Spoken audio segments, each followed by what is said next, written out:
পুষ্প মিথ্যা করে বলল, আজকেই প্রথম। রোকসানা বিশ্বাস হয় না। সত্যি করে বল। পুষ্প নিজের মাথায় হাত রেখে বলল, মাথায় হাত দিয়ে বলছি আম্মা, আজকেই প্রথম। রোকসানার চোখে শিমুলের উচ্চ লম্বা গড়ন ভেসে ওঠে। পুষ্পর হাত ধরে বলল, তুই ঠিক আছিস তো?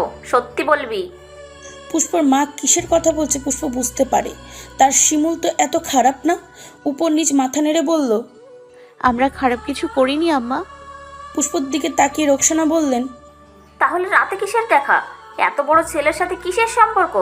ছেলেদের কি চিনিস তুই? কতটুকু চিনিস?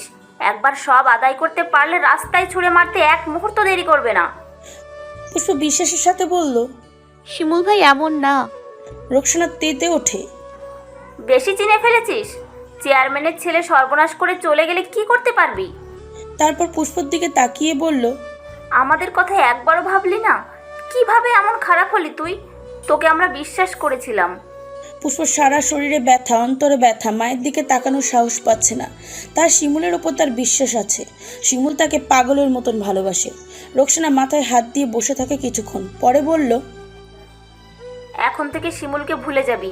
শাফিন ভালো ছেলে, বিয়ে হলে শহরে থাকবি। শিমুলের থেকে ভালো রাখবে তোকে। শিমুলকে ভুলে যাবে? পুষ্প সব ব্যথা ভুলে রেগে বলল, কখনো ভুলবো না। শাফিনের থেকে ভালো ছেলে? পুষ্প রোকসানার চোখের দিকে তাকিয়ে বলল, আমার শিমুল ভাইকে চাই। রোকসানার চোখের পানি পড়ছে। মেয়ে এতটা খারাপ কবে হলো টের পেল না। এমন উগ্র আচরণ তার মেজাজ আকাশ ছুঁয়ে যায়। হাতে স্কেল দিয়ে আবারও পুষ্পকে আঘাত করে বলল, শাফিনকেই বিয়ে করবি। বেশি নড়চড় হলে মেরে নদীতে ভাসিয়ে দেব। জন্ম যখন দিতে পেরেছি, মারতেও পারবো। গায়ের জোর দিয়ে আঘাত করে মনের রাগ মেটায়। পুষ্প ছুট্টে রোকসানার পা ধরে বলল, আম্মা আর মাইরো না আম্মা, মরে যাচ্ছি। তাহলে বল, শাফিনকে বিয়ে করবি? পুষ্প আহাজারি করে বলল। আমাকে মেরে ফেললেও আমি শিমুলকে ছাড়বো না। রোকসানা পুষ্পকে টেনে বিছানায় ফেলে ইচ্ছা মতন থাপ্পড় দিয়ে বলে, তাহলে মরে যা। তোর মতো মেয়ে লাগবে না, নির্লজ্জ, বেহায়া, অসভ্য। এবার পুষ্প আর চোখ খুলে তাকাতে পারে না। নিস্তেজ হয়ে বিছানায় পড়ে থাকে। মনে মনে বলে, কিন্তু শিমুল তো বুঝতে পারে না তার ফুলের নির্মম পরিণতি। রোকসানা যাওয়ার আগে বলে, কালকে দেখতে আসবে। কোনো উল্টোপাল্টা কিছু করলে আমি আর তোর আব্বা একসাথে বিষ খেয়ে মরে যাব। তারপর চুপচাপ তার স্বামীর কাছে যায়। সিদ্ধান্ত নেয় আপাতত কাউকে কিছু বলবে না। বাকি রাত নিঃশব্দে চোখের পানি ফেলে। সকালের দিকে পুষ্পের জ্বর চলে আসে। সারা শরীরে কালচেটা দাগ পড়ে গেছে। আজকে ঢাকা থেকে দেখতে আসবে, এই অবস্থায় কিভাবে দেখাবে? রোকসানার জ্বর আর ব্যথায় ওষুধ খাইয়ে দিলেন। 9টার দিকে শিলা আসে। রোকসানা শিলাকে দেখে বলল, শিলা, পুষ্প আজকে কলেজে যাবে না। কেন চাচি? রোকসানা অংশ ধুয়ে নিতে নিতে বলে, শাফিনকে দেখেছ না? শাফিনের পরিবার আজকে পুষ্পকে দেখতে আসবে। শিলা চমকে রোকসানার দিকে তাকায়, তারপর বলে, কিন্তু চাচি, আজকে তো কলেজে রেজিস্ট্রেশন করার ডেট, একটা সিগনেচার লাগবে। পরে দিলে হবে না? না চাচি, আজকেই দিতে হবে। আজকে মেহমান না আসলে রোকসানা নিজেই পুষ্পকে কলেজে নিয়ে যেত, কিন্তু নতুন মানুষ আসবে, হরেক রকমের রান্না করতে হবে। তাই শিলাকে বলল, শিলা, পুষ্পের তো জ্বর, তুমি নিয়ে যাও। কাজ শেষ হলে একটা রিক্সা করে দিও। আচ্ছা চাচি। পুষ্পর রুমে গিয়ে পুষ্পর অবস্থা দেখে শিলা মৃদু আত্মনাদ করে। পুষ্প শিলাকে দেখে সব খুলে বলে। শিলা তখনই শিমুলকে SMS করে জানায় পুষ্প দেখা করবে কলেজে যাওয়ার পথে। শিমুল আর তিয়াস ক্লাবে বসেছিল। সব ছেলেপেলে মিছিলে পাঠিয়েছে। শিলার মেসেজ পেয়ে কপাল কুঁচকে যায়। দ্রুত পায়ে গিয়ে রাস্তার সামনে দাঁড়ায়। কিছুক্ষণ পরে শিলা আর পুষ্প আসে। শিমুল অবাক হয়ে তাকিয়ে থাকে। বুকে সূক্ষ্ম ব্যথা অনুভব হয়। কালকে রাতেও তো সুস্থ ছিল, আজকে কি হলো যে হাঁটতে পারছে না?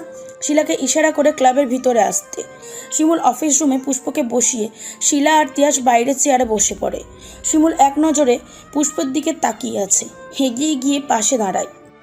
কি হয়েছে? পুষ্প নিঃশব্দে কাঁদে।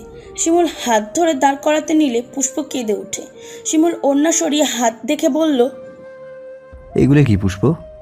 আম্মা সব জেনে ফেলেছে। কিভাবে? রাতে এসে রুমে পাইনি, আমি তখন বাইরে ছিলাম।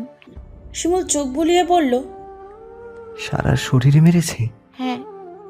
জামার উপর দিয়ে যতটুকু দেখা যায় দেখে শিমুল বলল, তোর মা কি মানুষ? এভাবে কেউ মারে?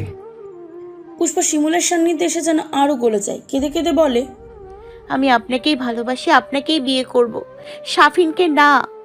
শিমুল খুব সাবধানে পুষ্পকে নিজের বুকে নেয়। তুই আমার জান, আর কেউ নিতে পারবে না। পুষ্প শিমুলের বুকে মাথা রেখে শান্তি পায়। আমাকে বিয়ে করবেন? শিমুল পুষ্পর মুখে হাত রেখে বলল, কি করবি, চল তাহলে। পরে। পুষ্পকে সামনে দাঁড় করিয়ে দেখে তার ছোট্ট ফুলের গায়ে প্রতিটা আঘাত তাকে কষ্ট দিচ্ছে। পুষ্প শিমুলের চোখের পানি অস্তিত্ব লক্ষ্য করে। শিমুল পুষ্পের কালশিটে দাগে অনেক অনেক চুমু খেয়ে বলল, এভাবে কেউ মারে? পাগল টাগল নাকি? আমি কি কথা বলবো? পুষ্প শিমুলের দিকে তাকিয়ে থাকে। শিমুল আবারও পুষ্পকে বুকে নেয়, কালো দাগে আলতো করে চুমু খেয়ে বলল, আমি তোর আব্বার সাথে কথা বলে নেব। পুষ্প তখনও শিমুলের চোখের দিকে তাকিয়ে আছে। শিমুল চোখের পাতায় চুমু দিয়ে বলল, খুব খারাপ লাগছে জান। পুষ্প ঠোঁট উল্টে বলল, আপনি ভালোবাসলে সব সইতে পারবো। শিমুল তাকিয়ে থাকে তার ফুলের দিকে। কতটা যন্ত্রণা পেয়েছে মেয়েটা। আর কয়টা দিন, তারপর একদম কাছে নিয়ে আসবো। শিমুল গলা উঁচিয়ে তিয়াসকে ডাকে। তিয়াস আসলে বলে, বাজার থেকে ব্যথার অয়েন্টমেন্ট নিয়ে আয় জলদি। তিয়াস চলে গেল। পুষ্প বলল, এসব লাগবে না। আমার লাগবে। তারপর আবারও পাগলের মতন পুষ্পর শরীরে হালতো আদরে যেন ব্যথা কমানোর বৃথা চেষ্টা করে। পুষ্প চোখ বন্ধ করে ভাবে, খুব ভালোবাসি শিমুল ভাই। সরি যে জান, খুব ব্যথা হচ্ছে। শুষ্ক মুখে হেসে পুষ্প বলল, আপনি আদর করলে সব ব্যথা পালিয়ে যায়। শিমুল ফ্যাল করে তাকিয়ে থাকে। এত ভালো কেন মেয়েটা? পুষ্পর কপালে ফোলাটা দেখিয়ে বলল, এখানে একটা চুমু দিন না। দুপুরে শিমুল মিজান শেখের হোটেলে যায়। দুপুরের সময় মানুষ হুড়মুড়িয়ে ভাত খেতে আসছে। মিজান শেখ ক্যাশে বসে আছে। শিমুলকে দেখে তাকায়। চেয়ারম্যানের ছেলে, তার উপরে ছাত্রলীগের সভাপতি। এলাকায় বেশ দাপটে তার। রাগী একরোখা অতিরিক্ত ধূমপান করা শিমুলকে তার খুব বেশি একটা পছন্দ না, কিন্তু সামনাসামনি ভালো ব্যবহার করে। বাজারে হোটেল চালায়, নেতাদের তোষামত না করলে কিভাবে হবে। শিমুল এগিয়ে গেল। মিজান শেখ বলল, কালু শিমুল বাবা আসছে, খাওন দে জলদি। শিমুল টেবিলে না বসে মিজান শেখের পাশের চেয়ারে বসে। কিছুক্ষণ চুপ থেকে কথা গুছিয়ে নেয়। আজকের এখানে আসার আগে অনেক ভেবেছে। তার মনে হয়েছে ঝামেলা করার চেয়ে আগে পুষ্পর বাবার সাথে কথা বলাই ভালো। মিজান শেখ বলল, বাবা কি দিয়ে ভাত খাবে বলো? শিমুল মাথা নেড়ে বলল, চাচা ভাত খেতে আসেনি। চাচা, আমাকে বাবা থেকে জামাই বাবা বানানো যায় না? শিমুলের কথা শুনে মিজান শেখ স্তব্ধ হয়ে যায়। জামাই বাবা মানে? পুষ্পকে বিয়ে করতে চায়? তিনি মাথা নেড়ে বললেন, কি বললে বুঝলাম না। শিমুল মাথাটা নিচু করে গোপনের শ্বাস নেয়। নিজের বিয়ের কথা নিজেই বলতে কেমন যেন লাগছে। তারপরেও বলতে হবে, পুষ্পকে নিজের করে নিতে হবে। পুষ্পর কথা বলছিলাম। মিজান অবাক হয়ে সামনে বসা তেজি ছেলেটার দিকে তাকিয়ে থাকে। কই শিমুল আর কই পুষ্প। দুজনের বয়স, পরিবার সব কিছুই অসাদৃশ্য। তারপরে কি কঠিন আবদার। মিজান শেখের মুখের আদল মুহূর্তেই শক্ত হয়ে যায়। গম্ভীর গলায় বলে, কি বলছিস, মাথা ঠিক আছে? শিমুল সোজা হয়ে বসে বলল, জি। মিজান শেখ চোখ বড় বড় করে তাকিয়ে থাকে। কোনোভাবেই তার নিষ্পাপ মেয়েকে এমন রাগীর চণ্ডাল ছেলের কাছে বিয়ে দেওয়া যাবে না। এটা কোনোভাবে সম্ভব না শিমুল। শিমুলের কপাল কুঁচকে যায়। কেন সম্ভব না? তুমি ভালো বুঝো, কেন সম্ভব না? আমি বুঝেই আপনার কাছে আবদার করেছি। তোমার বয়স আর পুষ্পর বয়সের পার্থক্য দেখেছো? মনের মিল থাকলে বয়সের পার্থক্য দিয়ে কি হবে? এটা সম্ভব না। শিমুল ঠোঁট চেপে হাসে। আপনার মেয়ে বলেছে আজকে যারা দেখতে আসবে পুষ্প সে ছেলেকে বিয়ে করবে না। মিজান শেখ অবাক হয়ে তাকিয়ে থাকে। তার মেয়ে বলেছে মানে? তারপর বিস্মিত নয়নে শিমুলের দিকে তাকালে শিমুল বলে, পুষ্প আর আমি, আমরা দুজন দুজনকে ভালোবাসি, সুতরাং পুষ্পকে আমি বিয়ে করব। মিজান শেখ অবিশ্বাস্য চোখে তাকিয়ে থাকে। শিমুল আবার বলে, আজকে যারা আসবে বলে দিবেন যে এখন বিয়ে দিবেন না। আমি তোমার কাছে মেয়ে কখনোই দেব না। শিমুল মাথা নেড়ে বলে, কেন বুঝেন না চাচা? আমার কাছে আপনার মেয়ে সুখে থাকবে। মিজান শেখ কিছু না বলে চুপ করে তাকিয়ে থাকে। শিমুল মিজান শেখের হাত ধরে বলল, চাচা, আপনার মেয়েকে আমি খুব ভালোবাসি, রানীর মতো করে রাখবো। যে ছেলে রাজনীতি করে, যার পদে পদে শত্রু, তার কাছে আমি মেয়ে কখনোই বিয়ে দিব না। চাচা এগুলো কোনো ব্যাপার না। শিমুল এসব নিয়ে আর একটা কথাও না। শিমুল ভাবে তার কথাগুলো কি বেশি করা হয়ে গেল। আসলে সব জায়গায় এমন লেকচার দিতে দিতে কখন যে লেকচার চলে আসে খেয়াল থাকে না। সে উঠে দাঁড়ায়, মিজান শেখের দিকে তাকিয়ে বলল, চাচা আমাদের সম্পর্কের কথা শুনে পুষ্পকে আবার মাইরেন না। আর যা বললাম মনে রাখবেন, পুষ্পকে আমি বিয়ে করব। মিজান দাঁতের দাঁত চেপে তাকিয়ে থাকে। শিমুল তার মতন চলে যায়, রেখে যায় এক বাবার বুক ভরা হাহাকার। মিজান পুষ্পকে নিয়ে এমন কথা কখনো আশা করেনি। পুষ্পকে পাখির মতন উঠতে দিয়েছিল। দুপুর 2টায় ঢাকা থেকে সবাই আসে, সাথে আসে মুন্নি। পুষ্পর প্রচণ্ড জ্বর আর ব্যথা নিয়েও সবার সাথে হাসি মুখে কথা বলে। ব্যথার দাগ ঢেকে রাখতে ফুল হাতা জামা পরে নেয়। সাফিনের মুখ থেকে হাসি সরছে না। সবাই রাজি, পুষ্পও রাজি। এবার বুঝি পুষ্প তার হয়েই গেল। মিজান শেখ আসেন তার কিছুক্ষণ পরে। পুষ্পর দিকে একবার তাকিয়ে রাগে শরীর রিরি করে ওঠে। মেয়েটা কার সাথে জড়িয়ে গেল? সেই তখন থেকে মাথাটা প্রচণ্ড ঘুরছে। প্রেশারটা বোধহয় বেড়ে গেছে। কাউকে কিছু বলল না, সবার সাথে হাসি খুশি মুখেই কথা বলে। পুষ্পকে সাফিনের বাবা মায়ের খুবই পছন্দ হয়। তাছাড়া ছেলের যেহেতু এত পছন্দ, তাহলে আর অমত করার প্রশ্নই আসে না। ওনারা জানায় সামনের শুক্রবারে সাফিনের দাদি আর বোন আসলেই ফাইনাল ডেট করা হবে। মাগরিবের সময় সবাই চলে যায়, শুধু মুন্নি থাকে। পথে হঠাৎ করে সাফিনদের সিএনজি নষ্ট হয়ে যায়। সিএনজির ড্রাইভার নেমে ঠিক করার চেষ্টা করে, সাথে সাফিনও নামে। তখনই বাইক এসে সাফিনের কাছে থামে। সাফিন শিমুলকে দেখেই চিনে ফেলে। সেদিনের উগ্র ছেলেটাই এটা। শিমুল এগিয়ে এসে কাছে দাঁড়ায়। কেমন আছেন? সাফিন অবাক হয়ে যায়। দুজনের পরিচয় হয়নি যে ভালো মন্দ জিজ্ঞাসা করার কোনো দরকার আছে। সে চুপ করে থাকে। শিমুল আবার বলে, পুষ্পদের বাড়িতে গিয়েছিলেন? জি। শিমুল সোজা সাপটা বলে, আমি আর পুষ্প একে অপরকে ভালোবাসি। আমাদের রাস্তায় আসলে পেটের নাড়ি ভুঁড়ি বের করে হাতে ধরিয়ে দেব। সাফিন স্তব্ধ হয়ে তাকিয়ে থাকে। ছেলেটা ঠান্ডা মাথায় হুমকি দিচ্ছে। শিমুলের এলাকায় কোনো কথা বলে লাভ নেই, তাই সাফিন কথা না বাড়িয়ে চুপ করে দাঁড়িয়ে থাকে। সাফিনের এই নিরুত্তর থাকা শিমুলের সহ্য হয় না। শক্ত হাতে সাফিনের শার্টের কলার ঠিক করে বলে, ফোন করে জানিয়ে দেবেন আপনি বিয়েটা করবেন না। এখনই ফোন করেন না, করেন। সাফিন আর চোখে বাবা মায়ের দিকে তাকিয়ে মুন্নির নাম্বারে ফোন দেয়। ভাবি, আমি আপনার বোনকে বিয়ে করতে পারবো না। মুন্নি আটকে উঠে বলল, কেন? এমনি। এটা বলে ফোন কেটে দেয়। শিমুল বলে, গুড বয়। আর যেন এই এলাকায় না দেখি। শিমুলের ফুল তুলতে চাইলে শিমুল গাছের কাঁটা ফুটতেও সময় লাগবে না। আর একবার কাঁটা ফুটলে যন্ত্রণায় মরা ছাড়া উপায় থাকবে না। সিএনজি ড্রাইভার হাতে 500 টাকার নোট দিয়ে শিমুল চলে যায়। সাফিনের খুশির জ্বরে ভাটা পড়ে। উচ্ছ্বাসে ফোলানো বুক হাহাকারে নেতিয়ে যায়। শিমুল চলে যাওয়ার পরে ড্রাইভার গাড়ি চালু করে। সাফিন বুঝতে পারে গাড়ি নষ্ট, এটাও শিমুলের ইশারাই ছিল। মুন্নি খুব আশা নিয়ে বলেছিল সাফিন পুষ্পকে খুব পছন্দ করে। এখন হঠাৎ না করে দেওয়াতে মুন্নি ঘাবড়ে যায়। এদিকে মিজান শেখের প্রেশার বেড়েই বিছানায় শুয়ে পড়েছে। রোকসানা মাথায় তেল পানি দিয়ে তেঁতুলের শরবত বানিয়ে খেতে দেয়। মুন্নি যখন এই খবর বলে তখন মিজান শেখ বুঝতে পারে এটাও শিমুলের গুটি নাড়ার চাল। না হলে পথেই কি এমন হলো যে না করে দিল। তিনি অসুস্থ শরীরে লাফিয়ে উঠে দাঁড়ায়। পুষ্পের সামনে 2 গালে 2টো থাপ্পড় দিয়ে বলল, বেশি বড় হয়ে গিয়েছিস। পুষ্পকে হঠাৎ আঘাত করায় ছিটকে পড়ে। মিজান শেখ থামে না। পুষ্পর পিঠে ধুমধাম করে কিল বসিয়ে দেয়। পুরুষ মানুষের জোরালো আঘাত পুষ্প সইতে পারে না। সে তার স্বরে চেঁচিয়ে ওঠে। মিজান শেখের গলায় তখন হুঙ্কার, এতই যখন প্রেম করার স্বাদ, আমাকে বলতি, আমি বিয়ে ঠিক করতাম। কি করলি এটা? সন্ত্রাসের খপ্পরে গিয়ে পড়লি। নিজেও মরবি, আমাদেরও মারবি। রোকসানা বুঝতে পারে মিজান শিমুলের ব্যাপারটা জেনে গেছে। মিজান আবার তেরে মারতে গেলে রোকসানা থামিয়ে দিয়ে গিয়ে আটকায়। আর মেরো না, কালকে অনেক মেরেছি। মিজান রোকসানার গালে একটা থাপ্পড় দিয়ে বলল, তুই কই থাকিস? তুই থাকলে তোর মেয়ে নোংরামি করে বেড়ায় কেমন করে? ওই ছেলের সাথে কিভাবে সম্পর্ক হলো? চোখ কই থাকে তোর? রোকসানা হতবাক হয়ে গালে হাত দিয়ে দাঁড়িয়ে থাকে। বীর এত বছরে মিজান কখনো গায়ে হাত তোলেনি, আজকে মেয়ের জন্য মারল। নিভে যাওয়া গলায় বলল, কালকে জানতে পেরেছি, আমিও জানি না। মিজানের সব রাগ যেন রোকসানার উপরে গিয়ে পড়ে। চুলের মুঠি ধরে বলল, মায়ারে কি বানাইছিস? তোর মায়া আর পোলা পায় নাই?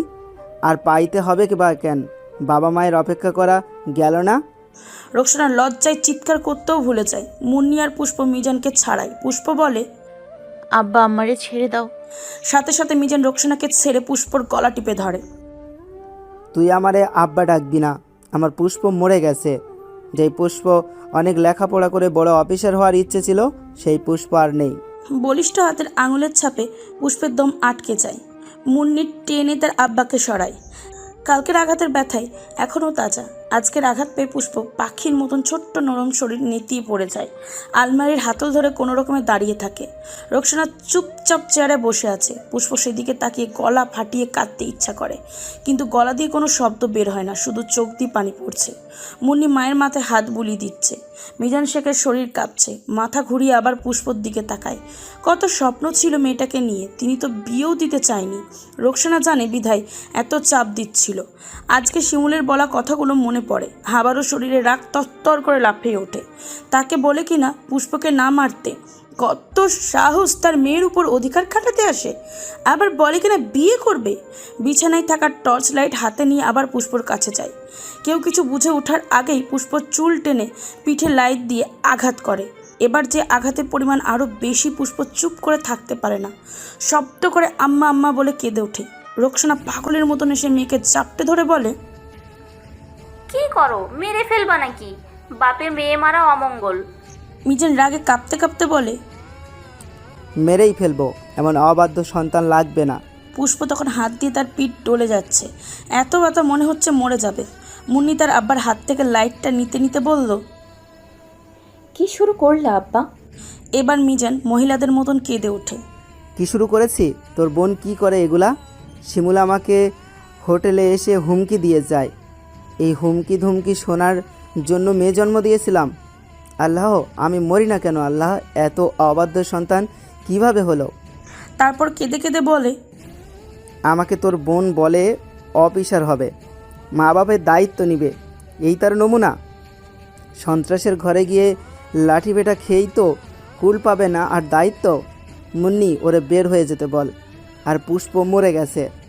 পুষ্প তার আব্বাকে খুব ভালোবাসে। ছোটবেলা থেকেই সে বাবার আহ্লাদি মেয়ে। যখন যা চেয়েছে তাই পেয়েছে। এখন তার আব্বার এই আহাজারি শুনে পুষ্পর মরে যেতে ইচ্ছা করছে। ব্যথা বেদনায় সয়ে ছলছল নয়নে তার আব্বার দিকে তাকিয়ে আছে। এই প্রথম তার আব্বা তার গায়ে হাত তুলল। মুন্নি মিজান শেখের মাথায় পানি ঢালছে। প্রেশার বেড়ে চোখ লাল হয়ে গেছে। রোকসানা পাশে বসে কাঁদছে। পুষ্পর দিকে তাকিয়ে বলে, সর্বনাশী রে, কি সর্বনাশ তুই ঘরে আনলি! আমার সুখের সংসারে আগুন লাগিয়ে ছাড়লি। পুষ্প চোখ বন্ধ করে শিমুলকে দেখে। তার শিমুলকে সে খুব ভালোবাসে, অনেক বেশি। কিন্তু তার থেকেও তার আব্বাকে সে ভালোবাসে। সারা দুনিয়ার সবার চেয়ে বেশি ভালোবাসে। তার আব্বার কষ্ট তার সহ্য হচ্ছে না। পুষ্প ধীর পায়ে গিয়ে তার আব্বার পায়ের কাছে দাঁড়ায়। মিজান পুষ্পকে দেখে বলে, মুন্নি, ওরে এখান থেকে যেতেই বল। পুষ্প হঠাৎ করে মিজানের পা চাপটে ধরে ফুপিয়ে কেঁদে বলল, আব্বা আমার ভুল হয়ে গেছে আব্বা, আমি আর কখনো শিমুলের সাথে দেখা করব না। তোমরা যেখানে বিয়ে দেবে সেখানেই বিয়ে করব। আব্বা তুমি আর টেনশন কইরো না আব্বা। মিজান, মুন্নি, রোকসানা সবাই কাঁদে। পুষ্প মিজানের পা আঁকড়ে ধরে বসে থাকে। আব্বা আব্বা আমারে মাফ করে দাও, মাফ করে দাও আব্বা। আমি ভালো মেয়ে হয়ে থাকবো আব্বা, তোমাদের কথার অবাধ্য হব না। আজকে থেকে শিমুলের সাথে সব সম্পর্ক শেষ, আর দেখা করব না, কথা বলবো না, কথা দিলাম আব্বা। বাইরে থেকে তিয়াস শক্ত করে শিমুলের কোমর জড়ি আটকে রেখেছে। শিমুল ফুঁসে ফুঁসে বলে, তিয়াস ছাড়। তিয়াস হাতের বাঁধন শক্ত করে পিছনে টানতে টানতে বলে, না ভাই। 29 বছরের রাগে একরক্ষা শিমুলের বুকের ব্যথা হয়। পুরো ঠোঁট মৃদু কাঁপে, নাকের পাটাতন ফুলে, চোখের বর্ণ হয় লাল। পুষ্প শেষ কথাগুলো শুনে কিনা বুকটা চিনচিন করে ব্যথা করে। চোখের কোণ বেয়ে গড়িয়ে পড়ে 2 ফোঁটা পানি। ফুপিয়ে ফুপিয়ে বলে, পুষ্প? তিয়াস পুষ্প কি বললো রে? মুন্নি পুষ্পর সাথে ঘুমাতে আসে। তাদের সবার সন্দেহ হচ্ছে পুষ্প আবার পালিয়ে যায় কিনা। পুষ্প সোজা হয়ে শুয়ে আছে, মোটেই কাঁদছে না। মুন্নি পাশ ফিরে বলল, সবাই তোর ভালো চায় পুষ্প, আব্বা আম্মার উপরে রাগ করিস না। পুষ্প ভাবলিসীনভাবে বলল, রাগ করি না আপা, আমারই ভুল ছিল। মুন্নি লাইট অফ করে ডিম লাইট অন করে। পুষ্পকে জড়িয়ে ধরে বলল, শাফিনরা আমার শ্বশুর বাড়ির মানুষ, তারা যদি এসব শোনে তাহলে আমাকে খুব কথা শোনাবে বোন। তুই প্লিজ আর ওদিকে যাস না জানে। পুষ্প কাট কাট গলায় বলে, যাব না। মুন্নি আর কিছুক্ষণ এটা সেটা বলতে বলতে এক পর্যায়ে ঘুমিয়ে যায়।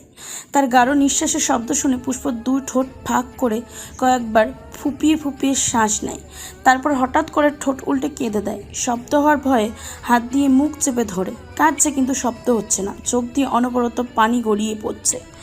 নিঃশব্দের কান্না কি এত কষ্ট? পুষ্পর বুকে কি যন্ত্রণা! মনে হচ্ছে কেউ বসে বসে সুই দিয়ে খোঁচাচ্ছে। তার শিমুলকে ভুলে যেতে হবে, এটা ভেবেই পুষ্পর দম আটকে আসছে। ওই রাগী মানুষটাকে যে খুব ভালোবাসে, তাকে নিয়েই তো কত স্বপ্ন দেখা হয়ে গেছে। শিমুল যদি শোনে তার পুষ্প আর তাকে ভালোবাসবে না, কাছে আসবে না, তাহলে তো পাগল হয়ে যাবে। পুষ্প তো জানে রাগী মানুষটা তাকে কতটা ভালোবাসে। পুষ্প নিজেই তো বাঁচতে পারবে না। পুষ্প ভাবে, এখন কি হবে পুষ্পর? শিমুলকে ছাড়া এই জীবনে বেঁচে থাকা লাশ হয়ে যাবে। যতবার ভাবে শিমুলকে ভুলে যেতে হবে, ততবারই বুকে ব্যথা হয়।